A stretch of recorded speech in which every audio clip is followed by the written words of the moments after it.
Hello everyone and welcome back to What If Deku Had the Clone Army.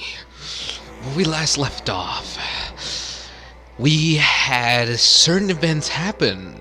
Number one, we had the practically the training camp was attacked.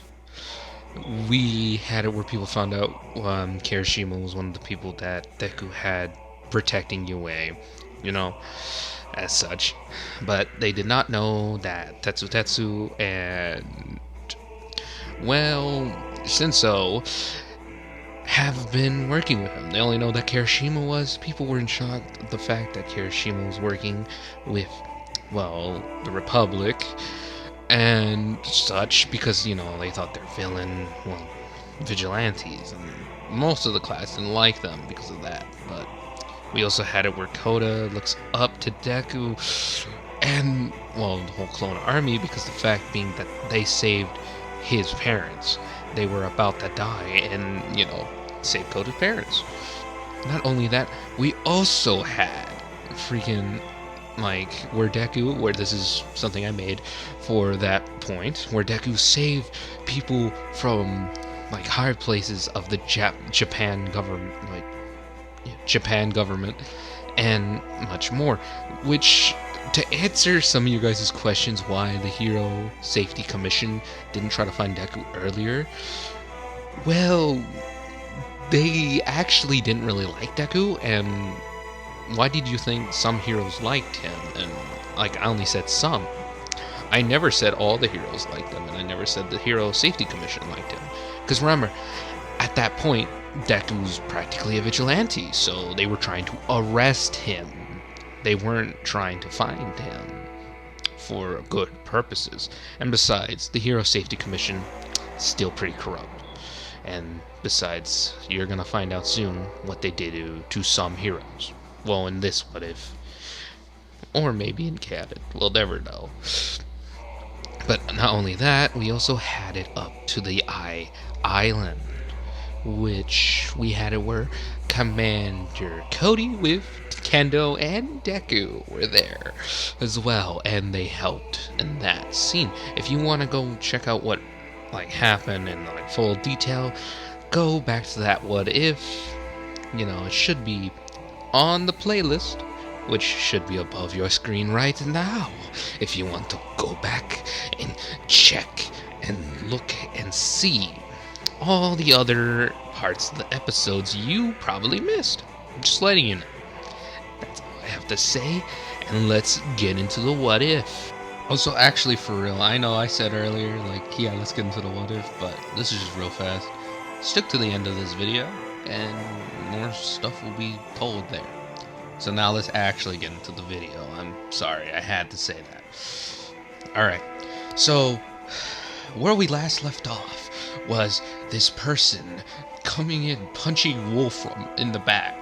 All Might is standing there, kind of confused who they are, because they're wearing a helmet. You know, All Might can't see their face, and he's wondering who they are. So at this point, like, Deku with Kendo and the clone army have arrived, like, fully, like, Kendo's troops have fully arrived to the battlefield. Well, so far they could, but because of their technology, none of Island's tech activates to try to take them down or anything. It just only, like, ignores them. Like, it doesn't see them. It's like if they don't exist. So with that, you guys are gonna like this. So the person that is there turns around and keeps punching Wolfram. All Might gets closer to assist, and Izuku is, like, still, like, you know, fighting by using heavier weapons to destroy pieces of Wolfram when he puts on the gear and, like, uses, like, his ultimate form and stuff.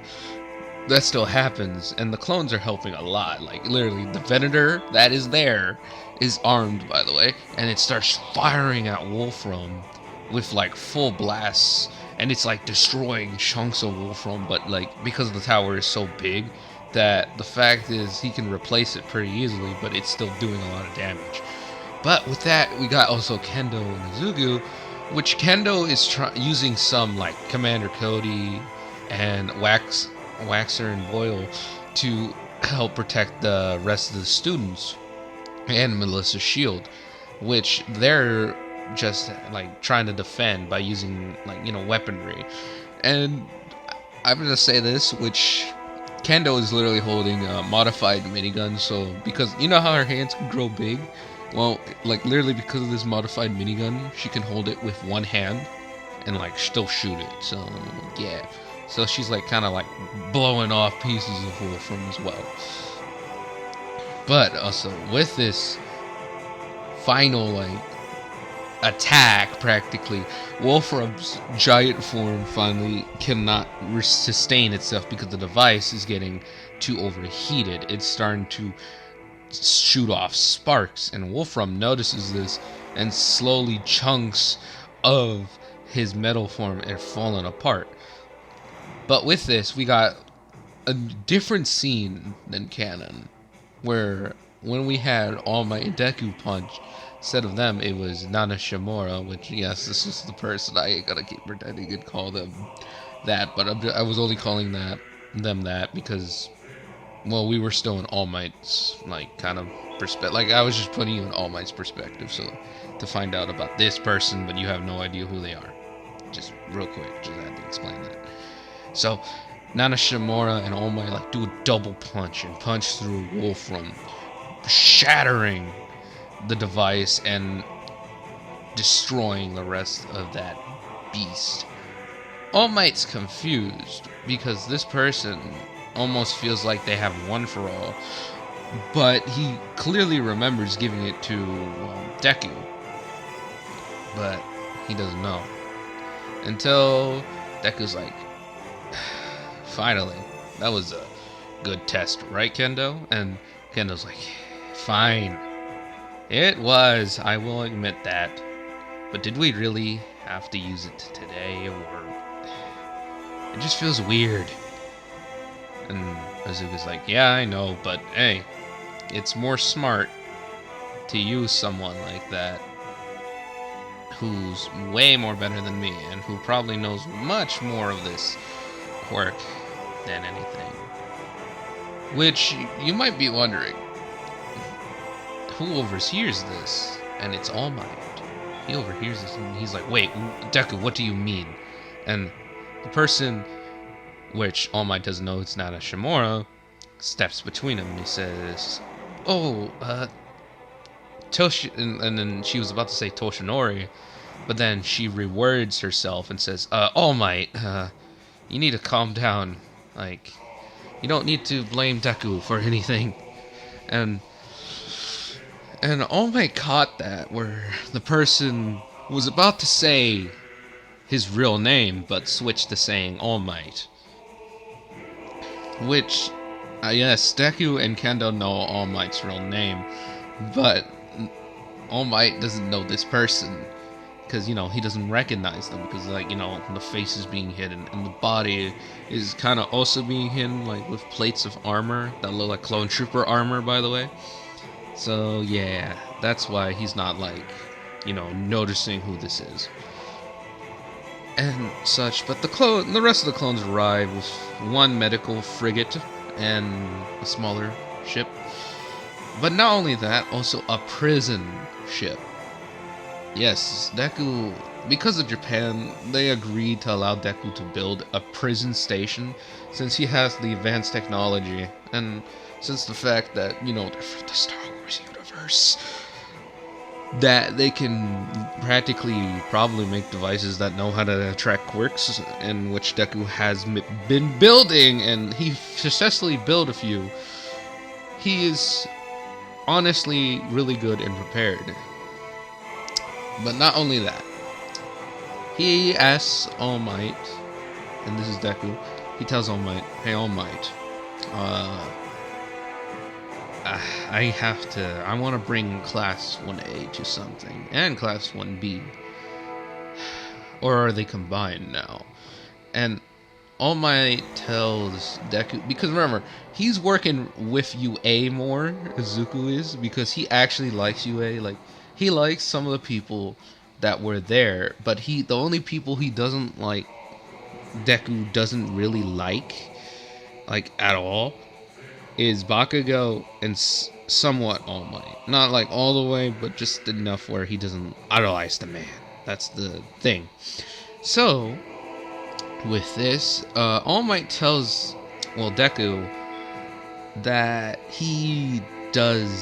they have merged Class 1A and Class 1B together to make one bigger class. And Deku's pretty happy about this because he always liked Class 1A and Class 1B. He didn't like it when they both were separated because it felt like both classes were going to get into a huge, kind of a fight in a way, and he didn't really like that because he felt like it was going to be more of a distraction than more of helping their heroes, their students to become heroes and whatever. So, he actually finds this news quite interesting. He actually likes this idea, and he is all for it. But not only that, this is when we cut back to Melissa's Shield, who is happy that her dad wasn't taken away, but he's bleeding until some clone medics arrive and they're like, "Excuse me, ma'am." A few clones say, and they tell her to back up a little bit because he's bleeding and it's not good if you touch him.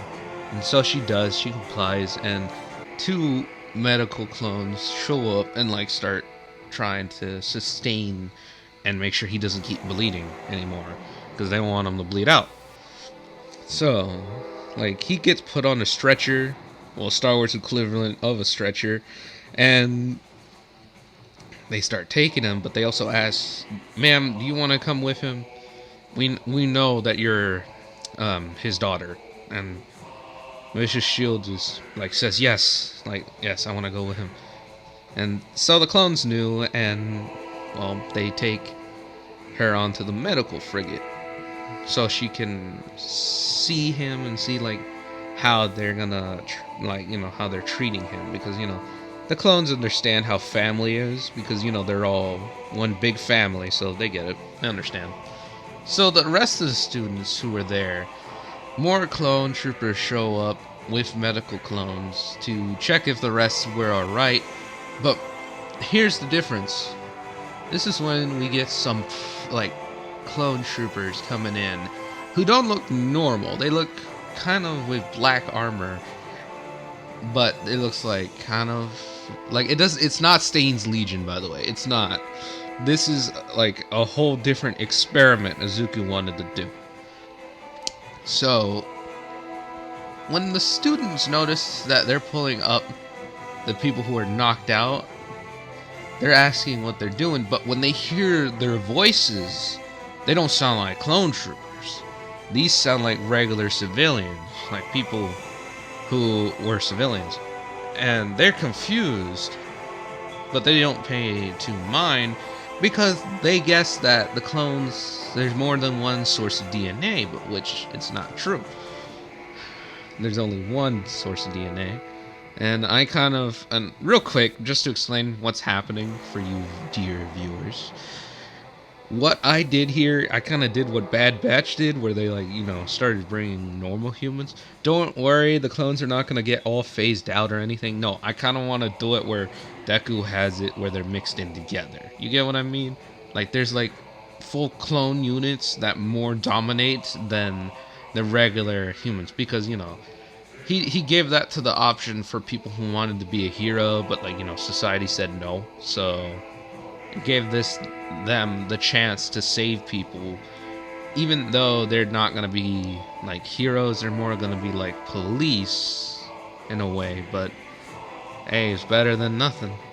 So, and they're given the chance, which the public from Japan at this point see the clones as some sort of guardians or heroes that will always assist the heroes at this point, because since Deku is now considered part of the government and part of helping the heroes, and people are all happy about this, the clone troopers are much more walking around than anything. So at this point, this is when things change. So after what happened at like the island, and Militia Shield's father is fine, by the way. He's all right. He ain't dead.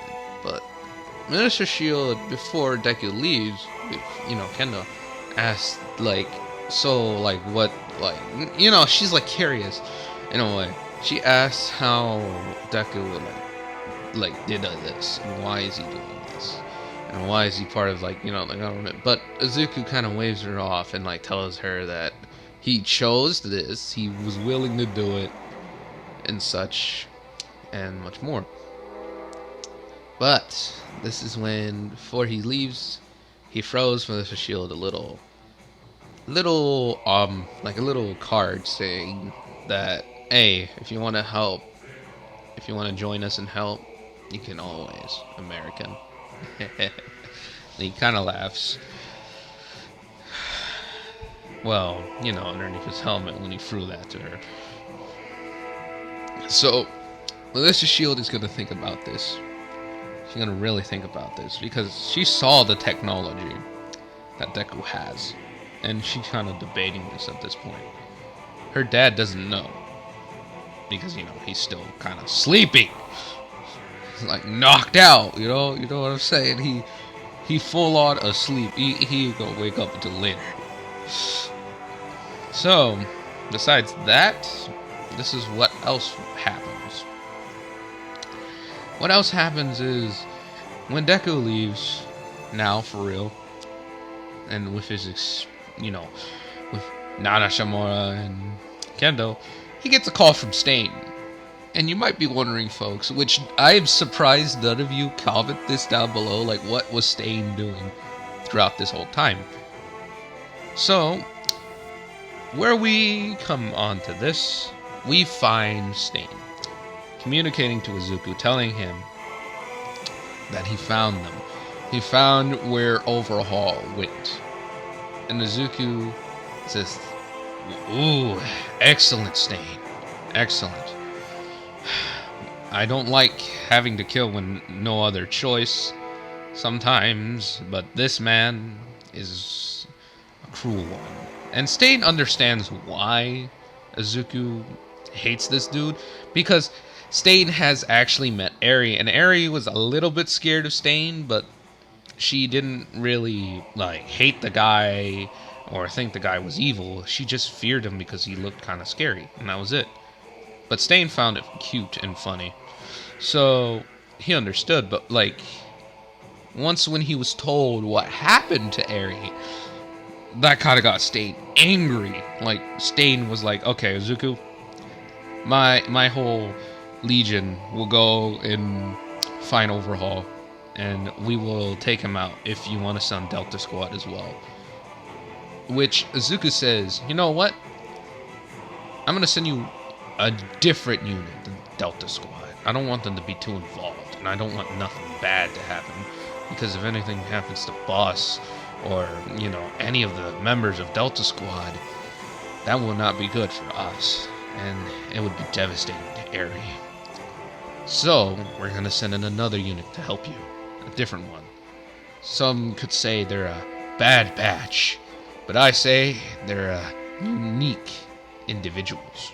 And Stain's like, wait, you're sending an experimental unit?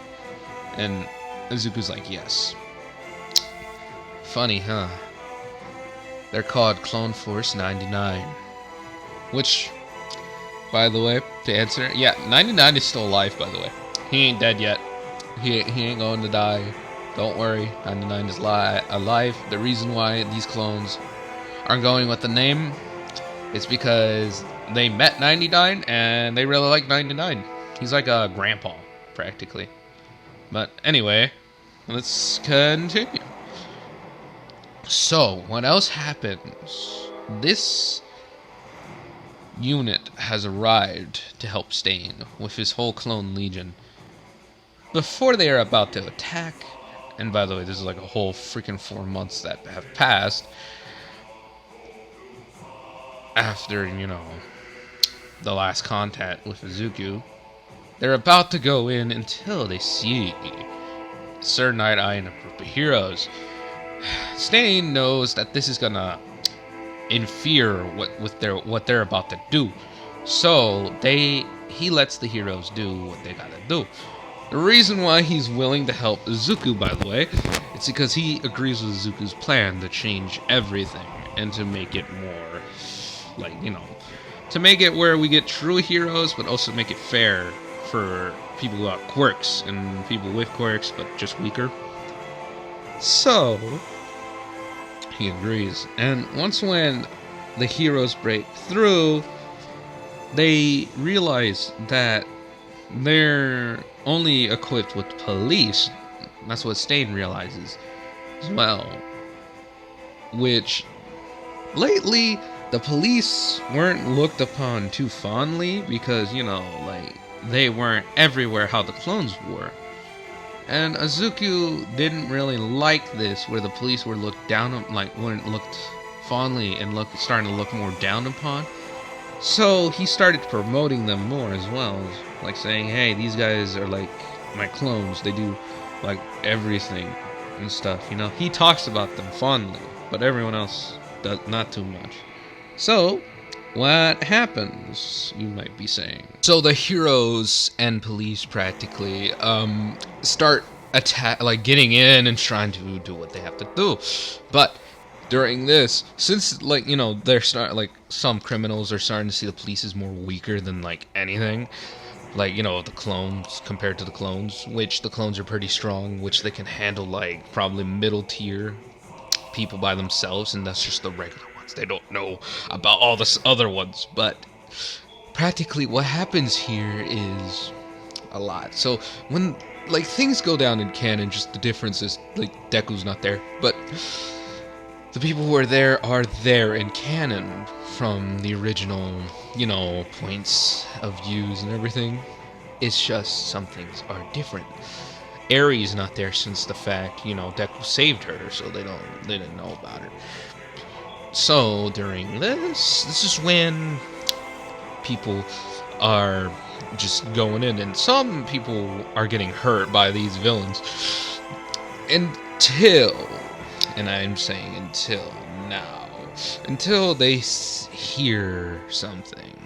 They hear gunships coming in, and they blow a hole through a certain point of the road, because that's how deep the Overhaul's base was. So once when that, and also the clones did close off the roads, just letting you know, from that area and such, and the clones come in Attack of the Clones type of style and start shooting any of Overhaul's men, but avoiding some police and whatever, just make sure they don't shoot them on accident. So the heroes got down to where they did in canon, just Deku's not here, and Overhaul is trying to escape until Stain arrives, and the heroes notice that this is Stain, and they don't know why he's here with these clones until they see Stain fighting villains. And they were going to attack him too, until Stain pulled up a card saying that he was a part of Izuku's thing. They ain't allowed to touch him practically, and they're like, dang it, he's right. So they ignore Stain and try to help as much as possible. Stain goes after Overhaul and stuff, and until Overhaul is trying to get out, he gets shot in the arm from out of nowhere, it seems, until somebody comes in and just shakes Overhaul in his other arm, and both things destroy his arms, so he can't repair them because he needs his arms to work for that. Until Wrecker comes in, pushes Overhaul down, and Stain shows up with, since Echo's fine in this, so with tech, and they just pretty much torture him in a way where it's brutal, because they're angry because what he did to Eri, that's the only reason why they're doing it this way. So yeah, and Overhaul, he's halfway dead, and they lock him they let the police take Overhaul, while the rest of them lock up the rest of his goons. Like help them out with that until the clones have to soon go. But for now, like they sent in some bomb, like clone troopers, medical ones, like a lot of them, to check on the heroes and police who are hurt, because that's like their thing. And they realize that Stain at this point is practically like a hero, so they can't really do anything to him since he's underneath Izuku. And you might be saying, but yeah, he was a serial killer and he killed a lot of like heroes. Yeah, but like Deku kind of did this as his punishment to make up his past crimes of killing, heroes that, weren't fake heroes to Stain, because either way, Stain is not 100% sorry for killing heroes, but he is sorry for killing the real ones. Like, for example, Ida's brother. Well, he didn't really kill his brother, but still, you know what I mean. It's just like, he feels bad for hurting the real heroes, but he doesn't feel bad for killing the fakes. But he's using this for, so he can do stuff secretly. So, I am also going to tell you this real quick, so you can understand. Stain, over a long time, when he now became working for Izuku, he has been making amends for what he has done. Like, yeah, he still doesn't care that he killed fake heroes, but he hasn't thought about how Izuku explained it to him. And also told him, like, hey, why not try to change people as well? Like, maybe you can turn a fake into a true hero, so long as you try to change them. And if not, then oh well, try to expose their crimes and, make them people hate them, and then, certain things will happen, practically. And so Stain has been doing that with his Legion, like, collecting information on fake heroes or trying to change them. So, yeah. So, after Overhaul's imprisonment, they're transporting him, and Overhaul at this point was able to only make 2 bullets, 2 quirk erasing bullets, and these are the finished product. So Izuku took them because he knew he's gonna need them in the future. He has like a feeling. So he asked Stain to take them for him. So after that, we cut back to Izuku, back at the base, kind of in his room. And he remembers the times when, like, him and Kendo at some point went on, like, a few dates, like, legitimately, as their normal selves, so people wouldn't expect anything. And they had, like, a great time and stuff, until he passes out while thinking about this. In his sleep, Izuku is, like, groggy, and he's waking up in, like, a mindscape type situation, until he hears someone say something. He goes, "Hey, kid," or "How old are you anyway?" "You know what? It doesn't matter." And Izuku looks up at him and sees a clone trooper. Well, not any ordinary clone trooper. This clone, or whatever he is glowing much more brightly and more black and, like, kind of like white and grayish mixed with black. But he notices that there's symbols on him, as, like, different symbols, and they're weird, but he has a feeling that they mean something important. Which, folks, if you're looking on screen right now, you get the chance to see them.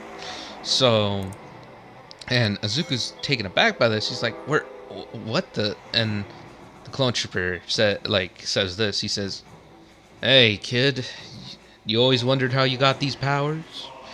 And Azuka's like, "What?" Like, kind of confused. Until the clone trooper speaks, and he says, "The clone army." And Azuka's like, "Oh, I'm still kind of confused." So the clone trooper practically explains that, well, he's Izuku's quirk, but he's the living embodiment of it.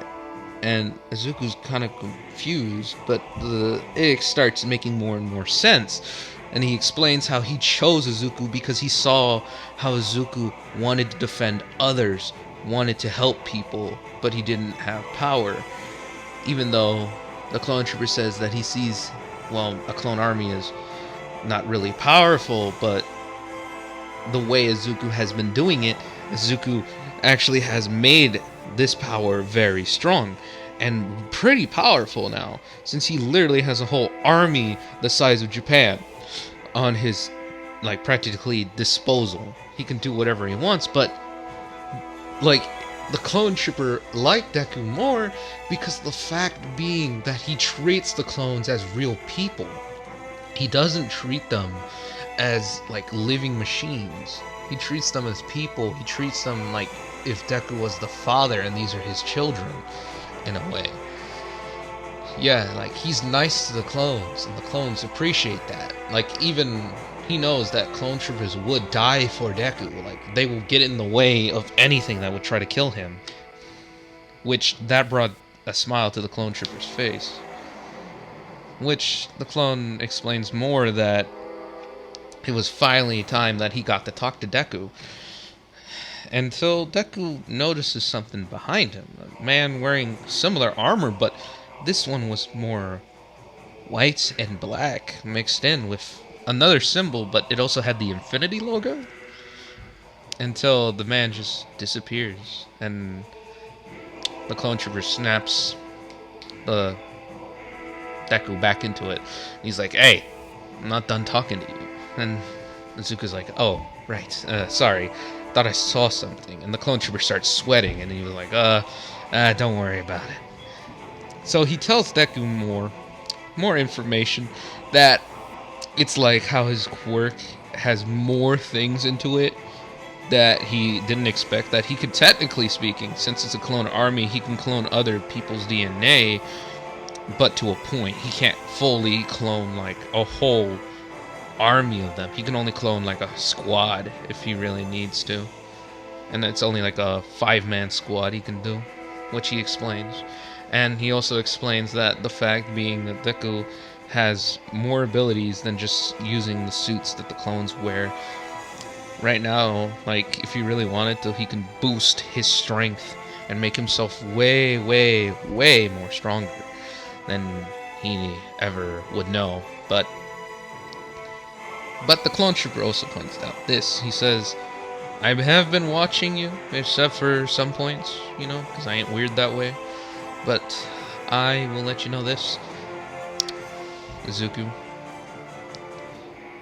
I'm glad you're probably going to be a dad at this point."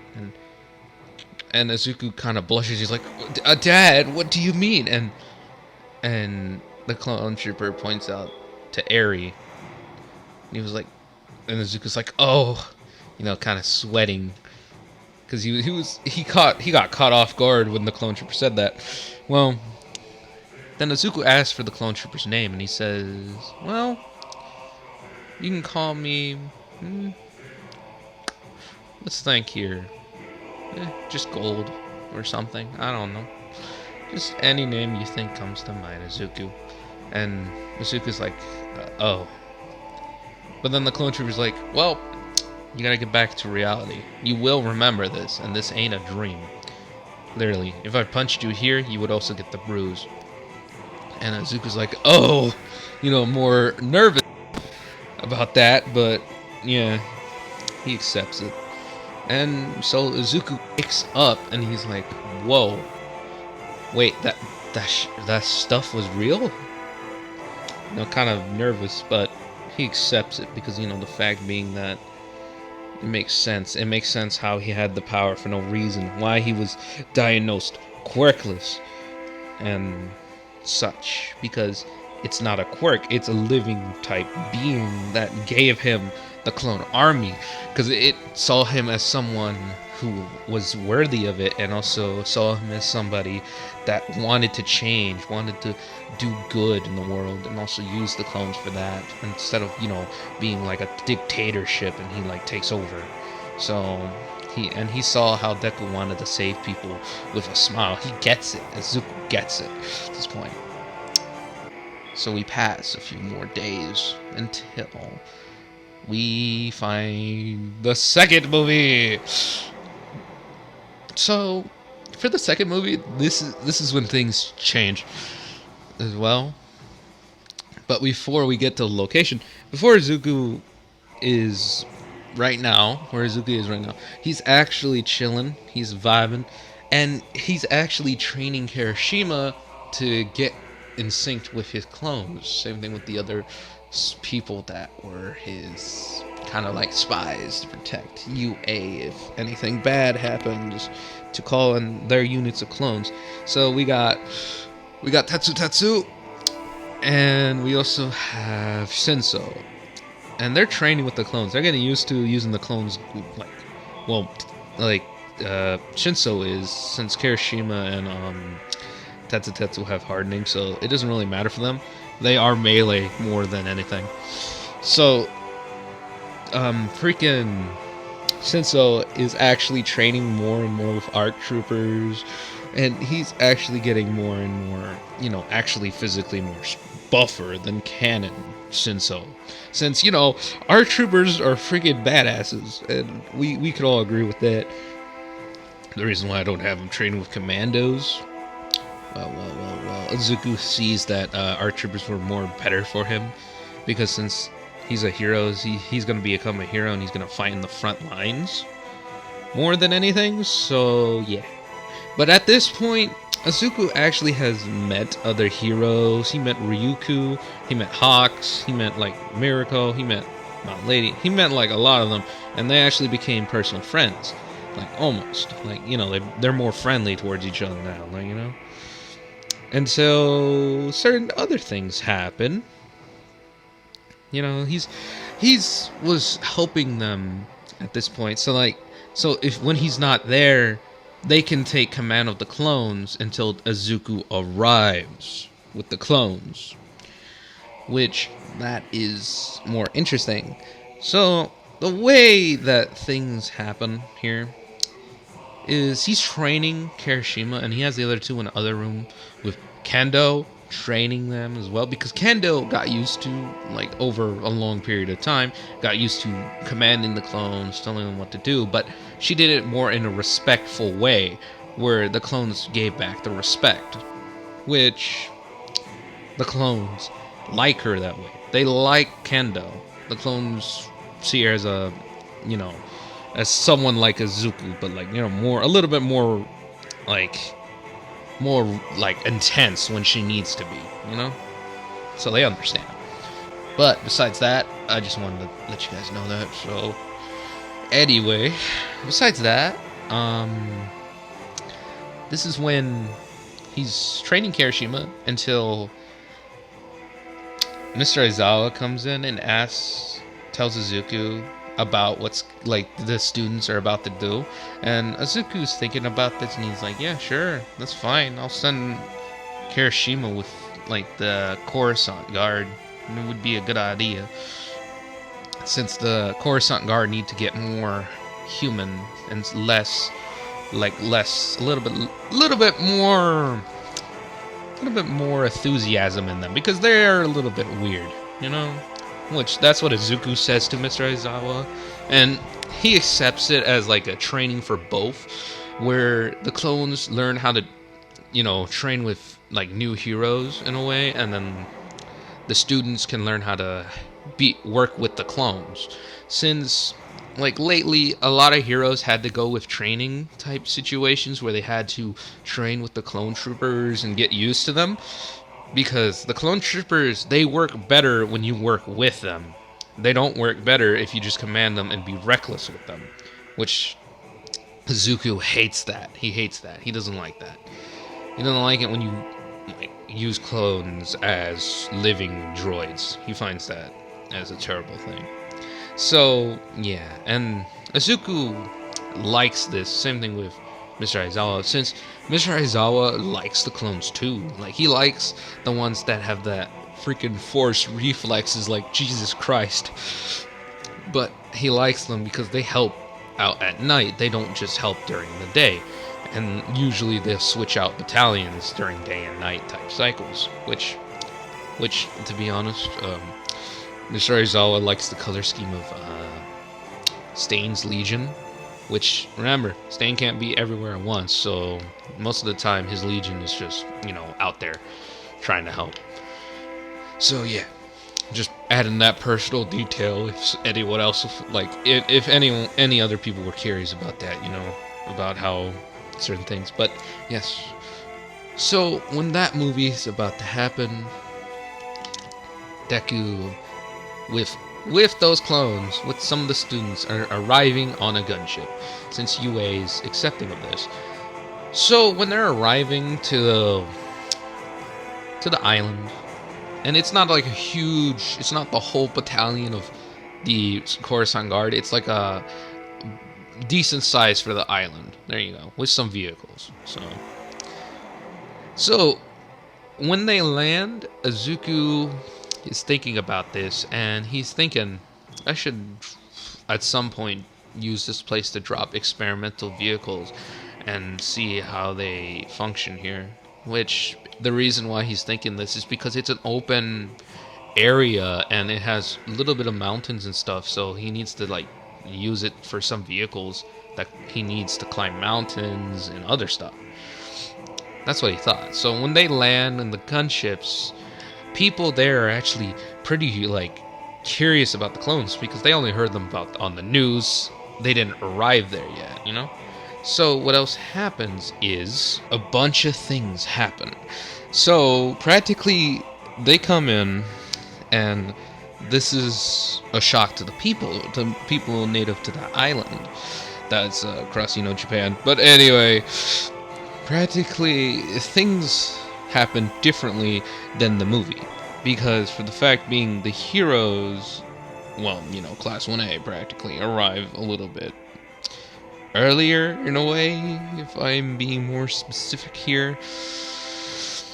And because of this, people are genuinely surprised and curious about this. But the clones, since they're not they're the Coruscant Guard and they're not friendlier than other units, they don't blatantly ignore people, but they won't answer questions practically.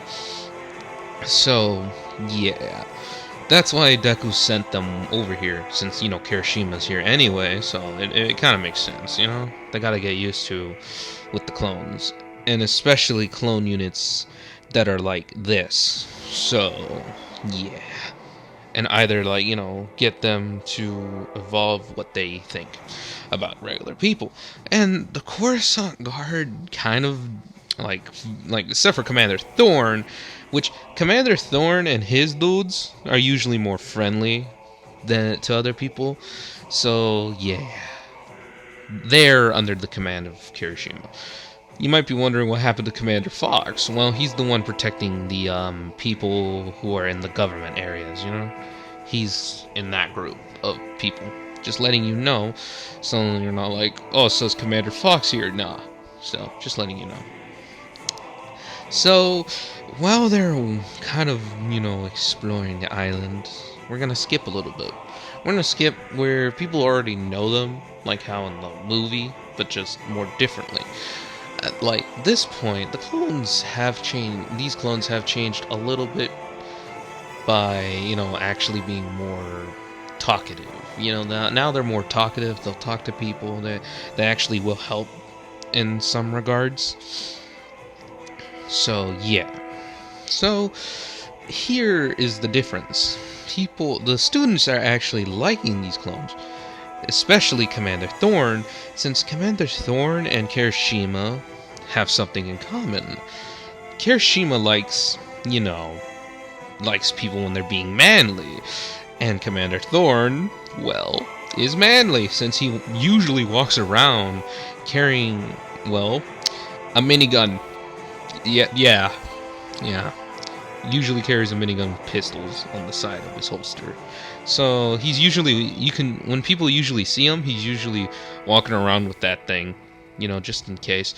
But when he's not constantly having to hold it, he has type a satchel type thing where it just goes on his back, or like in a way where he can grab it if necessary, but he can put it off to the side where he doesn't need it and where he can use his hands. Just quick explanation there. So, while they're training and stuff and getting used with the clones, telling them kind of what to do, but like people like Ochako or like Nina kind of find it a little bit weird. The clones don't, most of the time, don't disagree and just bluntly follow orders. Well, these ones at least. And people find it curiously. Some, at least, like Momo and Shoto. Or like Ida, for example. They find them interesting because for the fact being that they're just unique. And I ain't gonna lie, Ida finds them kind of more interesting than a few others because for the fact being that he wears armor and they wear armor, so it kind of makes sense there, you know? So, yeah. So, what happens is, kind of in canon, they get a call and stuff from, you know, the one of the kids from the movie. And whoever attacks their father in canon, father without them noticing. So Izuku is alerted about this, and they're telling him what's happening. So Izuku kind of makes a quick plan because he feels like this person is moving somewhere. So he sends out Stain to figure out where they're going, because this person probably doesn't have a weak quirk, and it looks familiar. It's like, it sounds familiar, and it's doing some stuff familiar. All Might's informed, and All Might's automatically thinking it's All For One. You know, like, he's feeling like this feels so familiar to All For One. You know, that's what All Might thinks. But Izuku, yes, this may sound a little bit dumb, but Izuku's really thinking about this. He's thinking, yes, this probably could be All For One, but this could also be somebody else giving something similar to All For One, or someone gave him the quirk All For One. So Izuku's thinking about those two possibilities with his friend Nana Shimura and Kendo. So All Might still doesn't know that the person with the cape, helmet, suit kind of looking like the clones still looks like more like a hero attire is Nana Shimura. He doesn't know that because for plot's sake. So during this is when things get interesting. So we start with Commander Thorn's point of view. Commander Kirishima is very unique. Right, brothers? Yeah, I can agree with that. For sure. Commander Thorn. Alright. And like, at this moment, some of the students are overhearing this conversation. Commander Thorn and some of his brothers, well, high-ranking brothers, but still brothers nonetheless. And they're hearing how he's talking about Kirishima as like a commander, and they're talking about him fondly, more like he's like an interesting person, but he's also like a great person at the same time, you know? And the clone, they sound like to the students, they hear the clones and they hear how the clones sound like they're enjoying Kirishima in a way, like enjoying that they're underneath his command, which some of the other students get a little bit jealous, but that's it, you know? So with Kirishima, he's kind of walking around with some of the Coruscant Guard until like, well, the call point, you know, where the kid, I didn't do it yet, yeah, I know, but I had to go and explain some stuff before, so yeah, part of the plot. So Kirishima is about to go over there until like clone troopers stop him and say, "Hey sir, use this," and like one gets off of his speeder bike and he gets on, and two clones follow behind, zooming very quickly over there, and until they instantly arrive, because I assume that like the speeder bikes can probably fly pretty high, like off the ground. Not high enough to get to like the clouds or anything, but just high enough to get over buildings. And which this island doesn't have really that many buildings anyway, so yeah. So I think it got over there very quickly with a few clones. And with backup too, just in case. With I'm gonna say Ochako and Jiro, which they finally arrive there as well, but like they had to arrive slower than Kirishima's dudes because for reasons, just reasons. That's all I gotta say.